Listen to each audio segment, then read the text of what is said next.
ఇప్పుడే నేనైతే 'hit 3' movie అయితే చూసొచ్చాను. సినిమా ఎలా ఉంది? ఏంటి? అనేది మనమైతే ఇప్పుడు తెలుసుకుందాము.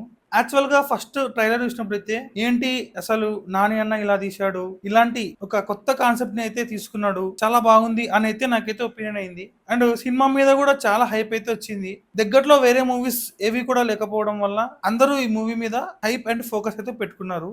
అంతేకాకుండా ఈ సినిమా హైప్ క్రియేట్ కావడం వల్ల దాదాపు 50-100 రూపాయల టికెట్ రేట్ అయితే పెంచడం అయితే జరిగింది ప్రతి ఒక్క ఊరిలో. సరే సినిమా బాగుంటే ఎవరైనా సరే వెళ్ళాలి చూడాలని అనుకుంటారు. అండ్ ఎవరైతే సెన్సిటివ్ పీపుల్ వాళ్ళు ఉంటారో ఈ మూవీకి పోకపోవడమే మంచిది. అయితే సినిమాలో ఏమన్నా ఉందా ఆ విషయం అని అనుకుంటే ఏమీ లేదు. అసలు ఎటువంటి స్టోరీ, ఎటువంటి థ్రిల్, ఎటువంటి ట్విస్ట్ ఏమీ ఉండదు. జస్ట్ నరుక్కుంటూ పోతూ ఉంటాడు. సరే యాక్షన్ మూవీ అనుకుంటే మరి యాక్షన్ లో కూడా ఏదన్నా సంథింగ్ డిఫరెంట్ ఉంటేనే కదా చూసేది. ఇలాంటి మూవీస్ మనం ఎన్నో వెబ్ సిరీస్ లో ఇంతకంటే బాగుండేవి మనం ఎన్నో చూసాము. నథింగ్ బట్ ఇప్పుడు డిఫరెన్స్ ఏంటంటే మన నేచురల్ స్టార్ నాని ఇందులో నటించాడు. అండ్ హిట్ కున్న క్రేజ్, ఎందుకంటే హిట్ 1 అండ్ 2 చాలా పెద్ద హిట్ అయ్యాయి కాబట్టి ప్రతి ఒక్కరు ఆ రేంజ్ ఎక్స్పెక్టేషన్స్ అయితే పెట్టుకొని వెళ్ళారు. ఇక్కడ ఏమీ ఉండదు అనమాట. And natural star Nani acting అయితే బాగా చేసినాడు. ఎంత యాక్టింగ్ చేసినా ఏం చేసినా